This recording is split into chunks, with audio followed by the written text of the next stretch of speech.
NBC must really hate their viewers. First they bump #1 Jay Leno, and now their lead Olympic guy, Bob Costas, drinking the Russian Kool Aid. Or maybe it's just that disgusting tap water over there. Putin has been a fixture on the international stage for almost 15 years as either president or prime minister. That's far longer than any other leader among the world's most influential nations. Just in the past year, Putin brokered a deal to allow Syria to avoid a U.S. military strike by giving up its chemical weapons, and helped bring Iran to the negotiating table over its nuclear intentions. And he has repeatedly showcased his confidence to take on the West, particularly the United States, offering asylum to National Security Agency leaker Edward Snowden, enticing Ukraine to back out of a deal to join the European Union. And Rush Limbaugh is not letting NBC off the hook. Why is everybody surprised that NBC News would laud praise over a Soviet KGB leader? What do you think liberals think of communists? They're blood brothers. The communists were the peacemakers. American journalist David Sater spent years living and working in Russia. He has been critical of President Putin, and right before the Olympics, he was expelled from Russia. Coincidence, or was this payback? David joins us. Nice to talk to you, David. Hi. So, David, why did you get the boot from Russia?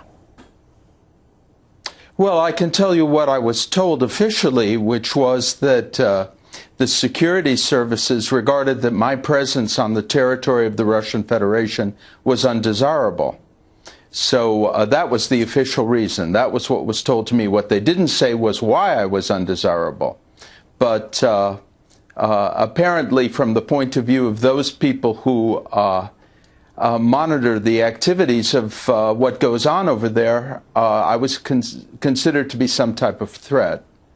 All right. Now, you have written critically of President Putin, and you have certainly heard what Bob Costas of NBC said about Putin.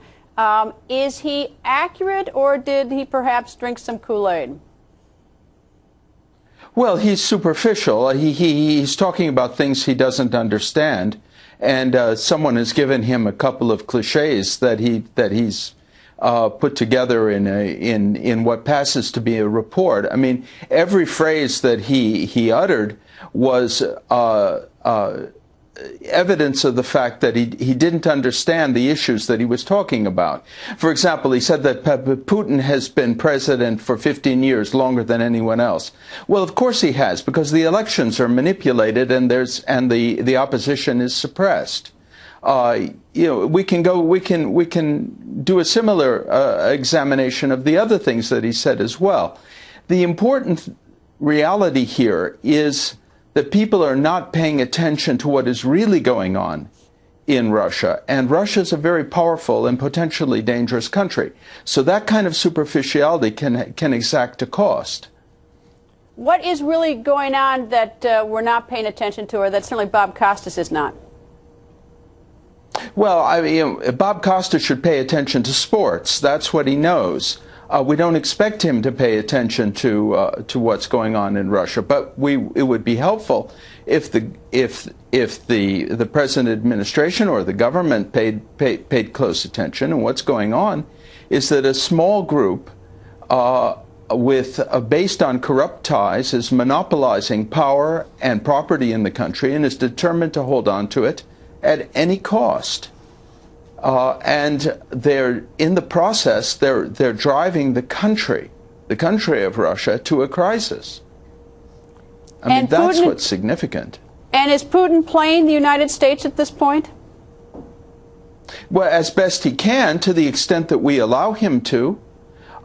We don't raise the real issues that really need to be raised. Russia is a country in which a lot is hidden, and what is hidden are the things that we need to know. The origin of this regime, its practices, the way it deals with its opponents, all of those things are extremely important for understanding the degree to which Russia can be trusted, the degree to which it's a reasonable interlocutor in the world. We ignore those questions and just assume that we can deal with Russia. and that Russia's an appropriate country to have the Olympics in. But none of those things are really true. David, thank you very much for joining us.